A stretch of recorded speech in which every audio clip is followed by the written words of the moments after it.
You are now tuned in to Mastering Mitzvahs. Mastering Mitzvahs, a podcast focused on creating the perfect bar and bat mitzvah celebration, offering tips, tricks, and trends to ensure an amazing event. Mastering Mitzvahs. From New Jersey's own Xplosive Entertainment. Xplosive Entertainment. I know you're gonna dig this. And here they are, your hosts, Jordan Marshall and Mike Langsner. All right, guys, so we're back again. It's Jordan Marshall, Mike Langsner, my partner in crime, Mastering Mitzvahs, another amazing episode. And this week, we got something fun for you guys. We're literally taking the show out of the Jersey area. We've got you guys dialed in with one of Chicago's hottest, most in-demand, most trend-setting entertainers, the myth, the legend, the lovely Miss Jasmine of Hype Productions. Jasmine, you can say what's up? What's up, guys?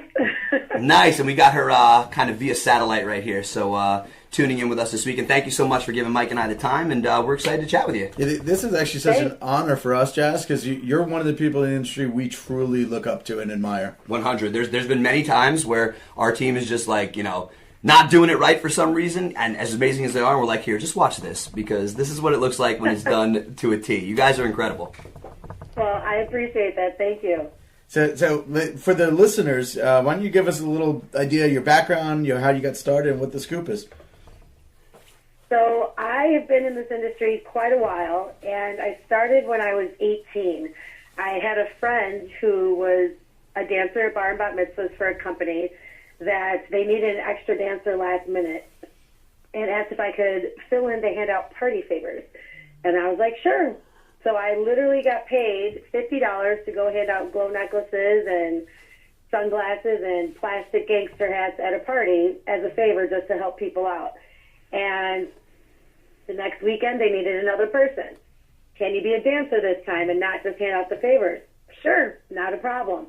So what started off as just filling in and helping somebody out turned into me becoming one of the main dancers, becoming one of the choreographers, and leading into emceeing and then into sales for this one particular company. And it was great. It was perfect timing. I was a full-time student in college. I played college softball, so it's hard to find a consistent job when you're in college and your sport is also your job. Right. So it worked out well with my schedule, and that's where my start became in the interactive entertainment industry. Awesome. Really cool. And it's so cool just to see how, Jasmine, your brand and the culture of your crew and, all your rock star performers, everybody from, Vega to Rob to Twitch, all these, killer entertainers that you have, on your team, where it started and kind of, how it's here. And the fact that, honestly, you're kind of a woman playing in a man's world, so to speak. Right? Yeah, you are. You are a woman. I meant the subject. You're kind of, messing in a world that's, dominated by, male MCs, male business owners for entertainment companies. What's that like? How'd you kind of, get into wanting to tackle that? So, back to when I started, and it, again, started off as filling in for somebody, then just became a side job. At that particular company, they had an event where the MC couldn't make it, and I was supposed to be the head dancer. Right. And I got this is back when beepers were around. Okay. I got a message that you got a 911 text? 911, 911. They needed me to step up and be the MC, and I had never done it before. And me just kind of being an outgoing, fun, just throw me in the fire type person, right, and I'll handle it. I MC'd, and I went back to the studio that night, and all the guys in the company, they're like, wait a minute, Chad, you emceed that party? And I was like, yeah, it rocked. It was awesome. The party planner loved it. The family loved it. It was great. And they're like, a girl MC? Yeah, right. So great. Well, my background is I'm an athlete. I'm a competitor. I have 2 older brothers. So you said that to the wrong girl. Well, and nobody knows, and you probably won't say it about yourself, but you're also very, very competitive from what I've heard. Yes, and you love the challenge, so that's great that you just kind of jumped in. So the natural fun and excitement I had from that evening, which I felt like, oh, this is a great opportunity, this is awesome. Well, now you just fueled my fire by saying, what, a female MC? Yep. So now I had that internal motivation and challenge that I'm not just going to be the first female MC. I'm going to destroy you guys and Love get it. booked more than you guys. That's awesome. And literally in 6 months, it completely turned around. And I was the first female MC. And fast forward a little bit, when I left that company, I wanted to be a news anchor. I was graduating college. I was done with the mitzvahs. And a bunch of planners hunted me down and said, you can't leave the industry. Start your own company. And I started Hype as a hobby. I thought, well, I'll maybe do 1 or 2 a month just so I can have some extra money. And here we are 23 years later and over 70 employees, performers later, and, you know, the rest is history. That's amazing. I was just going to ask you if there was any other, like if you went from that first company right into owning your own. I mean, that's amazing. I did. And, I did. Wow. Awesome. It's awesome. Now, when you first started your own brand, was it just you? Did you have any key people that you knew you could lean on? Like, you know, because for me, I know when I started Xplosive, I literally, like, I was in my parents' basement. I knew that I loved these parties. I knew that I brought great energy. I had a couple of entertainers I could lean on, but I was really the judge, jury, and executioner for my brand. So, and Jazz, did you ever DJ as well, or always on the MC dance side? I DJed as well, but I was booked so quickly and so far in advance as an MC that I rarely ever was even given an opportunity to DJ because I was booked as the MC. Got it.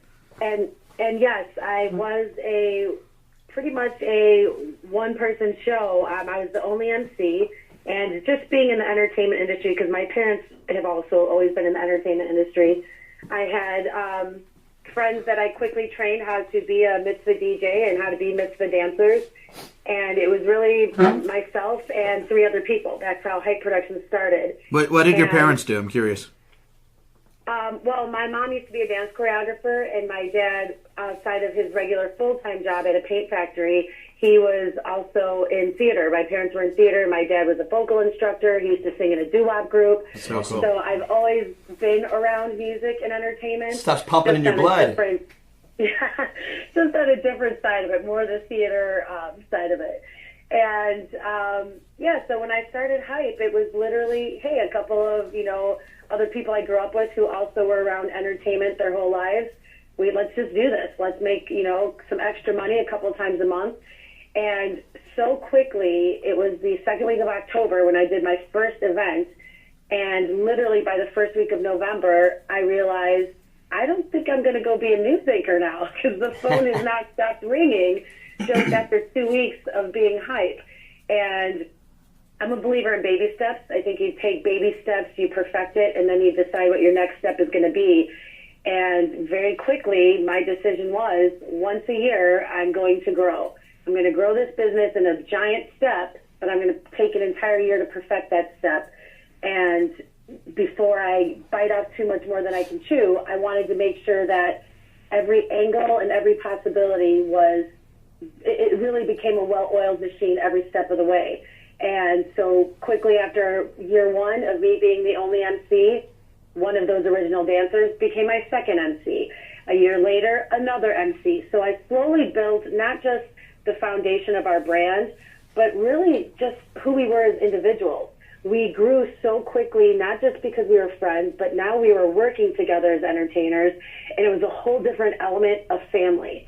And as we brought new people in, it wasn't so much, can you sing, can you dance, can you backflip, can you spin on your head? It's, who are you as a person? Right. And will your vibe fit with our family? And then we'll go into the entertainment side of it. And that's really what's brought the longevity to Hype that we have, is who we've hired. I mean, most of the people that have worked at Hype over the years didn't even come in as entertainers. They came in as maybe another athlete that I've played a sport with, and Right. they understand the team player mentality, and they had dance ability, or they had singing ability, and we built it off of that. Right. I mean, to take one of your rock star performers, you said you found Vega was a street performer or something, right? Vega was literally dancing in the window of a store, and I happened to be driving through that parking lot, stopped my car, and he was just kind of freestyling. And I walked into the store, and I was like, now mind you, a female going up to a male in a store saying, right. Hey, do you want to get paid to dance? And he's like, oh, no, I'm not that type of dancer.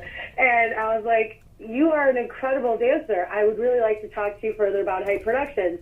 And then that was a quick reality check that I have to be careful on how I approach somebody. That's so funny. But he took the time to, talk to me and learn about what Hype was, and that we weren't looking for that type of dancer. You know what? I always feel like as a guy, if I see a girl at a bar, a club, or wherever who's dancing, has the right look, if I approach her like, "Hey, do you dance?" Like, I feel creepy doing that. So yeah, you have the reverse. I luckily have Jamie, as my better half. So I'm like, Jamie, you got to go talk to her, because if I do it, it's going to be completely taken the wrong way. So Jasmine, you've done all this entertainment side, but how did you conquer the business side of it? Because that's one aspect that we admire with you too. I mean, 100. you're such a stellar performer, but you also are a rock star business owner. Like, how did you master that? Thank you. So it's really, I believe that life is a lesson. I mean, every day I'm a student of life, and I have 2 bachelor's degrees, and neither are in business. I didn't learn anything in college on the business level, because, again, I thought I was going to be a news anchor. But what was kind of interesting to me is how quickly and how fast Hype grew. I found my first 5 years of business, I was chasing the education on the business side. I was constantly, okay, I'm performing. Oh, wait, I've got to learn how to pay payroll tax, income tax. I've got to learn how to do all of this stuff. And I actually went to the SBA. They offered free courses, and I took a 3-week, just dive in, just burn your brain lessons on the accounting side, the legal side, the HR side, and learned as much as I could in that 3 weeks.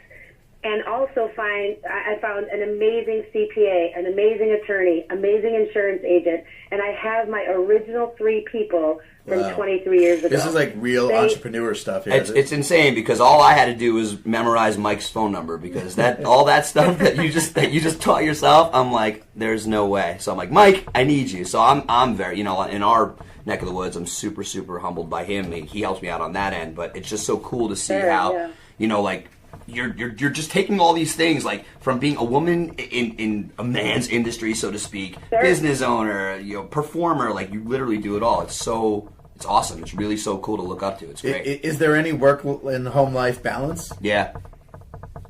Oh, that's a work in progress every day. I mean, even today, it's spring break. My kids are at school. Mm-hmm. So I took Monday off, spent the entire day and night with them. And today's Tuesday. I'm going to be pulling an all-nighter, catching up on everything I can on the business side between the businesses, so I can take tomorrow off to be with them again.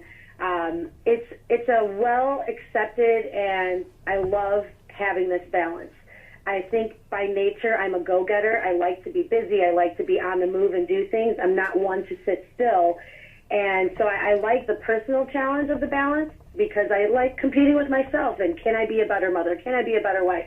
Can I be a better friend, daughter, business owner? I just wake up every day wanting to be the best that I can be. And I don't think that's something you can teach. I think that's innate. You either are or you are not a person who wants to let life happen or make life happen. And I believe in making life happen. 1,000%. So it is a balance between, my husband and I. He has his own business as well. Right. But what works well is it's just life. If we can wake up happy, be proud of the decisions, and know our intent of our decisions, and put our heads on our pillow every night, proud of what we've said, what we've done, what our actions were, that's all we can do. And I think that's a testament to who we are as a family, who we are as business owners. If you are genuine in your intent and your integrity and your loyalty is a lifestyle for you, you cannot fail. Your clients will know that, your family will know that, your friends will know that, and that's your being. That's who you are. You can't fail if that is the cornerstone of just who you are and your character. I love that. Your integrity is a lifestyle. That's a quote right there. That's a nugget, girl. Everybody listening, podcast land, write that down.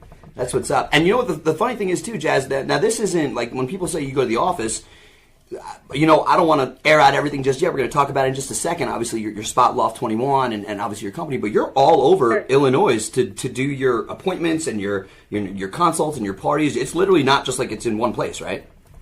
No, I actually, here's what's crazy. I live in Indiana. And I have several offices in Illinois, and Hype goes nationwide as entertainers, but we've also got such a large following in a few other cities that we now have sales reps in those cities that sell our packages for us. And we often are sending our crew to these cities, not just, a couple times a year, but dozens of times a year now. And it's been a great, again, those baby steps, it's been a great growth to expand. My goal is to conquer one city at a time, and we are going into our 5th city now. Wow. Absolutely amazing. Amazing. How many events a year do you do, if you don't mind that we ask? Me personally or the company? How about both? Let's take both. So as a company, we probably do over 400. We're more about quality more than we are quantity. Mm-hmm. We're more about... That's still a pretty big quantity, Jazz. It is. But when you have as many performers as we do on our team, it's really not. Because, just in the mitzvah market, because now, I started as a mitzvah company, but now we have a whole wedding division, a corporate division. We do brand ambassadorship all week long. We've got a lot of our entertainers who are not even going out as MCs, DJs, or dancers. They're brand ambassadors at corporate functions and spokespeople for different corporations if there's a different conference going on or a trade show. So we've expanded and really capitalized on what the raw natural talent is of each of our staff members, that we go nonstop. So just in the mitzvah division alone, I have 10 MCs. And you figure that's 10 MCs that need to be booked. We have a rule. We only book the first 7. Right. Again, it's more about quality than it is quantity. And so once those first 7 are booked, we do not take on any more mitzvahs. But then we have a whole other slew of entertainers that just do weddings and corporate.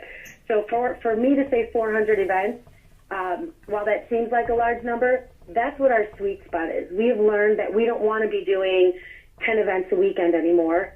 7, 8 is our sweet spot where we know that we can manage the behind the scenes as well as the dance floor as well as the follow-up. I think families and clients and corporations, they should enjoy their planning process as much as they enjoy rocking out with you on the dance floor.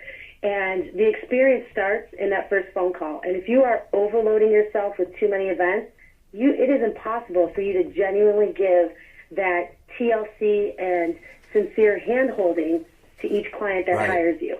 So over the years, we have learned that 7 and 8 events at a time is our sweet spot on any given day. Now, that doesn't mean that we can't do 3 in the afternoon and 7 at night.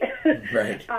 But 7 or 8 at the same time frame is our sweet spot. That's so awesome. I think that when you look at those raw numbers, it does seem like a high number, but when you break that out into an entire year, including weekday work, it's actually a very controllable number and something that we feel we can master at that number.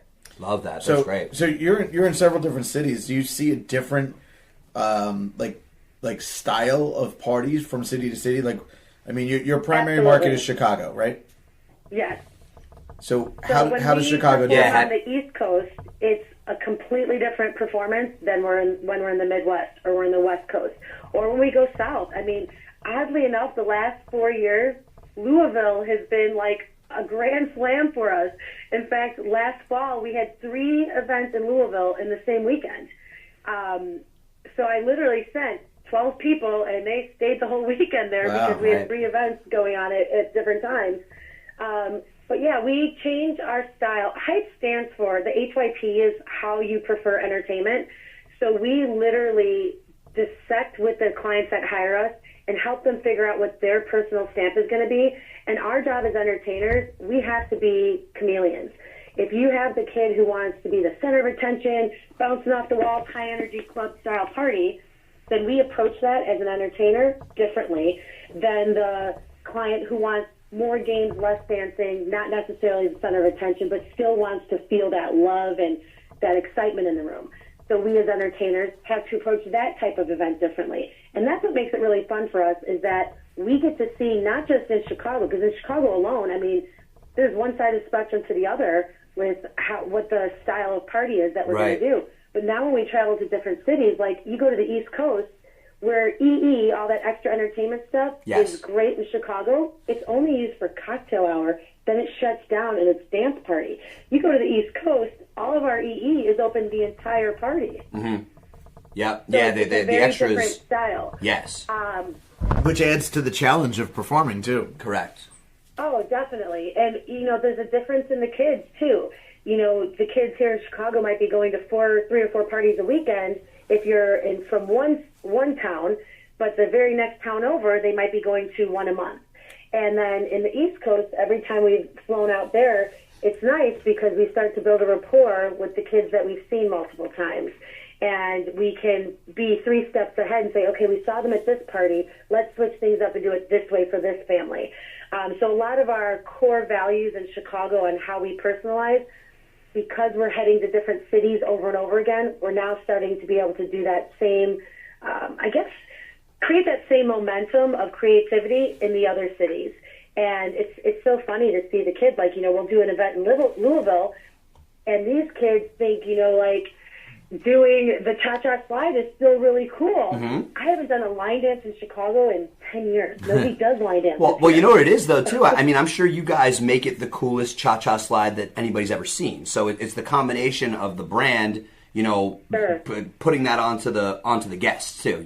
Taking this dance that obviously has been around, is a little bit dated, but let's make it cool. So, and I know you guys are doing that. So that's awesome. Absolutely. Which actually brings me to a cool little segue. What are you finding in your neck of the woods? Obviously, you guys, cover a lot of different, lot of ground out there. But are there any trends that you're seeing that are, coming into play that are really big, or that are kind of like going out, versus, us out here on, on the East Coast? Is there anything big out by you guys that's kind of ruling the stage, or?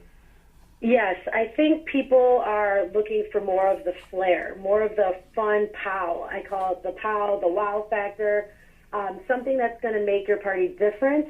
But everybody's really into that club-style feel. The days are gone of the follow-me's and the line dances and changing costumes every set. Those days are gone. It's more of a club-style atmosphere. Moshing is huge here. These kids just rage. They are moshing. There's 80 kids in this big, pile in the center of the dance floor, just jumping. You've got to have great calves and great quads. That's it. It has definitely changed the dynamic of how we present the entertainment. But moshing is huge. And then also those moments in the party where something happens that the kids turn and they're like, whoa, that was awesome. And all that does is refuel that energy and that excitement. And it's not even just the kids, the adults too. They want that extra little pow to happen. And what's nice about Hype is we have a whole extra entertainment division that we have such a wide variety of things we can offer families to give them that extra pow. And we also track, if you go to this school or this camp, we are tracking every event we've done the entire season from that school or that camp. What wow factor did we give that family? What did we do for this introduction? What did we do for this closing? How can we make it different for this next family? Because they've already seen us 30 times this season. Right. So we've got to come up with the 31st, the 32nd, the 33rd way to do it. Keeping it fresh, that's been a lot of fun for us. It pushes us to be really creative, and that makes it even more fun for us because every family is different, and each family is wanting something different, whether it's with technology, maybe it's with performance, maybe it's with just music selections. So we like to be pushed to our creative maximum and really see how can we personalize it for each family. It's about the experience. That's really what it's about. It's amazing. What does your family want to experience? What do your guests want to experience? And how do we do it while keeping the warmth and the tradition in the entire environment? Do you have a lot of competition around you? Well, I guess it depends on how you define competition. We are the only company that does what we do at this capacity. We're also the only company that has the longevity that we do with staff. A lot of other companies, they either have one-trick pony MCs, where it's just one headliner, so they have, nobody really at the same level, versus at Hype, I didn't build Hype to be Jasmine Productions. I built it to be a team of entertainers that can make this their livelihood. Right. My staff is offered health benefits and 401k plans. You treat your staff well, they're going to treat the company well, and together we treat the clients well. So we don't have that revolving door of entertainers. So there's a consistency that all of the planners and the clients and that our brand brings to the table that really there's not one other company that comes close. So in that regard, it's hard to say, do we have competition? Of course, there's other companies that are being booked, but is it by price? Is it because you just happen to really connect with that one-trick pony? Right. Or does the family want to invest their dollars? Because as entertainers, you're paying for your venue, you're paying for your bar package, your food, your decor, your photographer, your videographer. And every element is so important to have that team player mentality. But at the end of the day, it's your entertainment that's driving the bus. We're creating that moment so the photographer and videographer can capture it. We're following that timeline so the kitchen can serve their food hot. There's so many other elements that are so important, but we are the glue of that. If you don't have good entertainment, I don't care how great the food and the decor was, your guests are going to leave and say, that party bombed.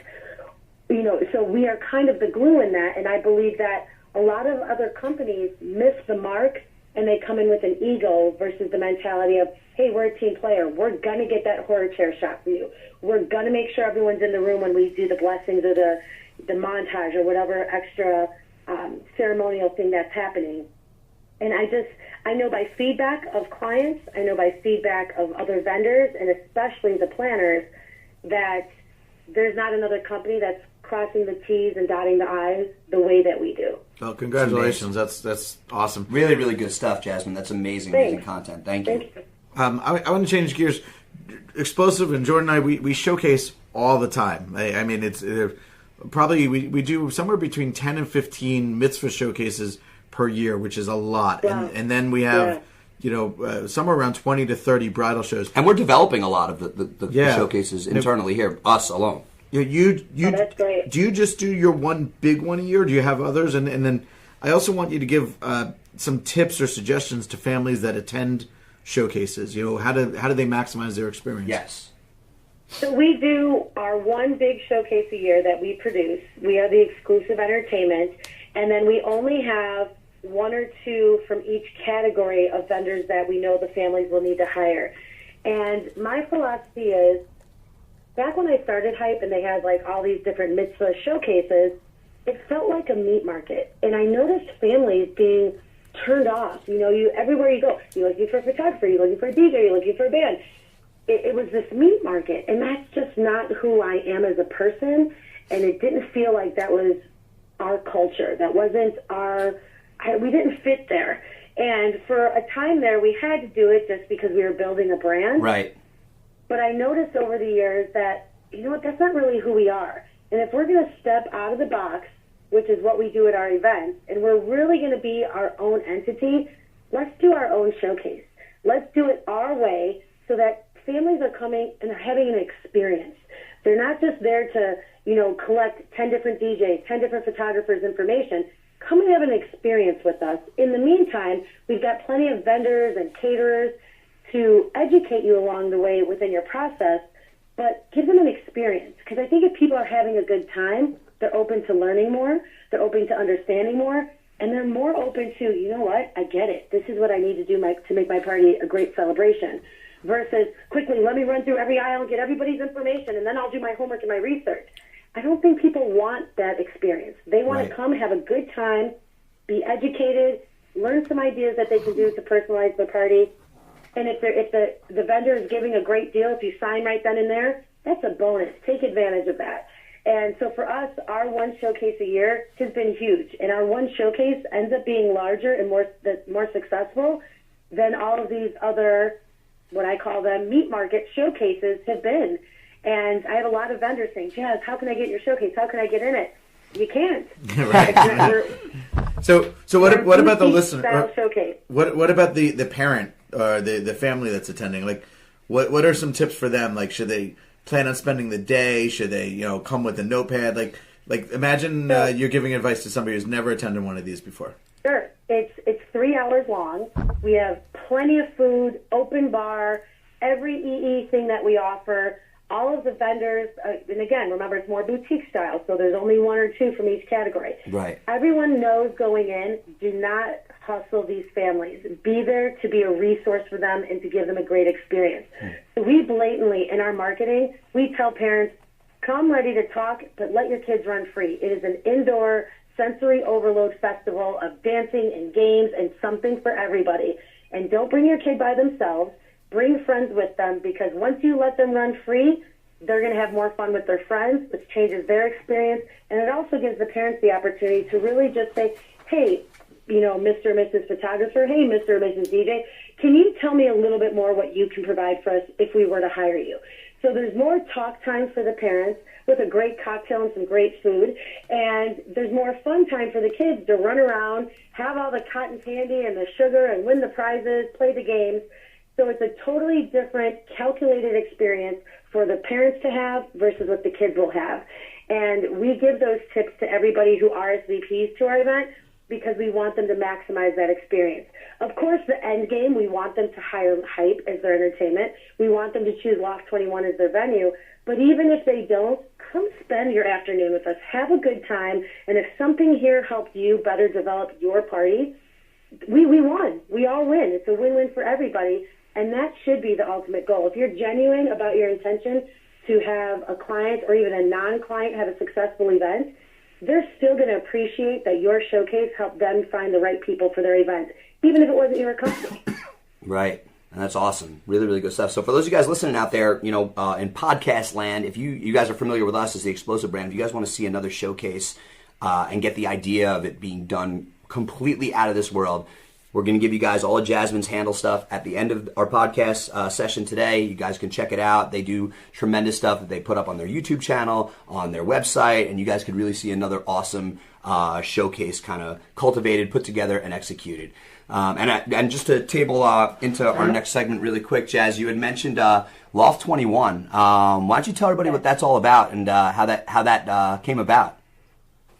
So quite like how Hype started off as a fluke and a hobby, so did Loft 21. So 8 years ago, we did our first Hype showcase, and we used to pick a different venue every year to help also promote different venues that we work at regularly.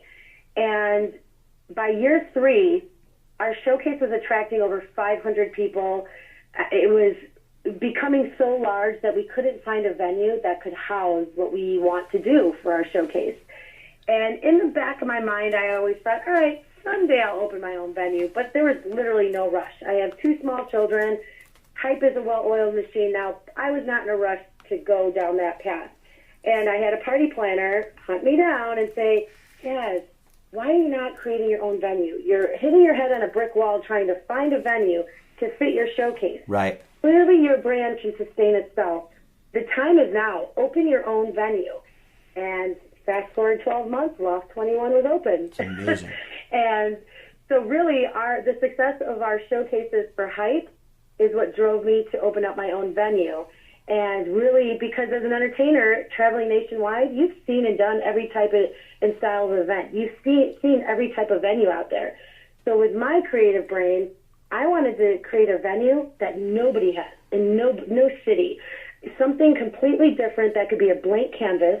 Families can come in and really put the pieces of the puzzle together how they want it to look. What is their guest experience going to be? The lighting, the sound, the video screens, everything is included, and they can really paint their own picture. So it's a 31,000 square foot building. You can have as small as 20 people, as large as 1,300 people. And we have mechanical walls instead of hotel partition walls. We have mechanical walls that by the push of a button, you create a grand reveal into the next room. So the guest experience is always like, oh, wow, what just happened? Let's go in this room. Oh, wait, now we're going into this room for dessert. Or you can keep it completely wide open and everybody sees everything.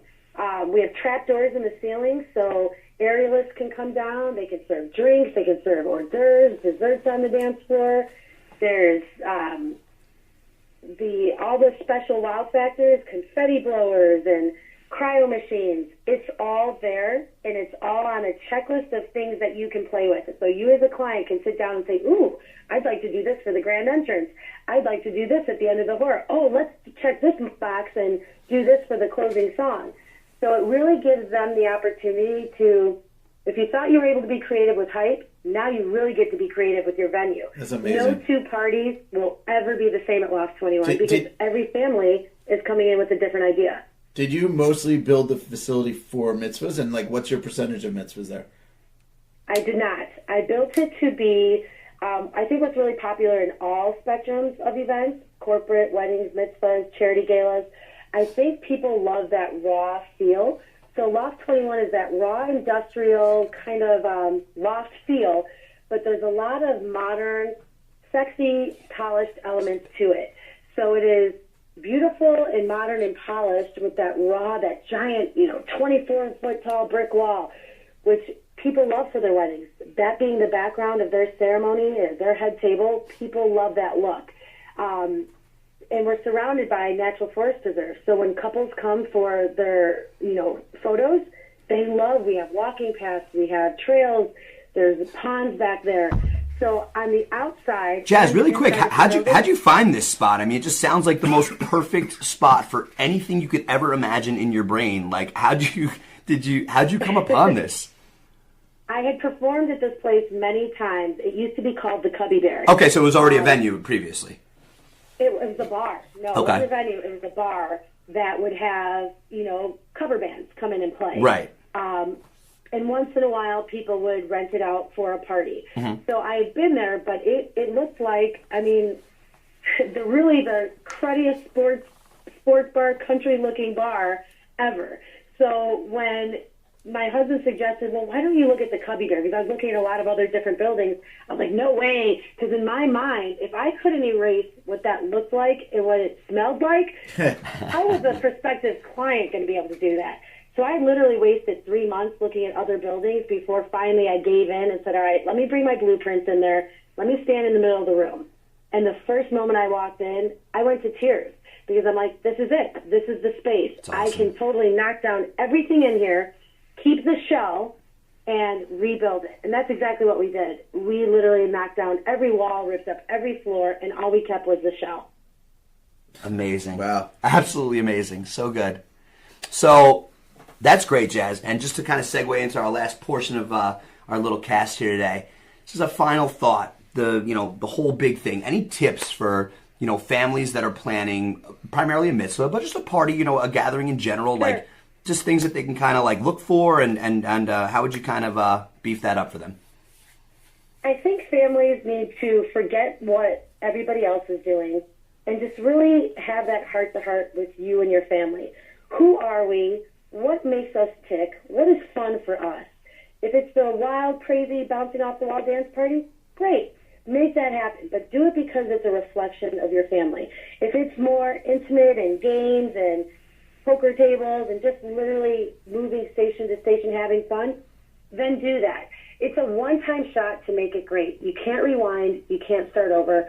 So the first question is, what does your kid like? What don't they like? What makes them feel comfortable? Because the worst thing you can do is force them into a party that everybody else is doing if it's not a true reflection of who your son and daughter are and who your family is. So true. And if you can get rid of that pressure and just stand strong as a family, this is who we are, this is what we like, you'll find that your guests will enjoy themselves so much more because there's no awkwardness of, ooh, Susie Q and Joey, this is not their style. I'm surprised they're having this type of party. Because in our world now, everybody's judgmental. Right. So lay out the judgment, be who you are, and you will experience the planning process, the party, and even the aftermath of all the kudos and the memories so much more intensely and happily if you can forget what everybody else is doing and find out what your personal stamp is, because it's a reflection of your family.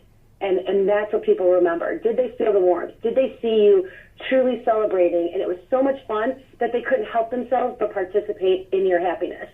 That, to me, is what every family should think about the day they get their date, even prior, before they get their assigned mitzvah date. think about who you are and what you are. And also be open to change, because who your son or daughter are when they're 9 and 10, when you start the planning, they're different by the time they're 13. 100. And don't feel like, oh, I've already invested into this huge dance party, I can't switch. Your key thing is to find vendors who are versatile enough that can move with that switch and still help you and guide you and really provide for you when that game plan switches.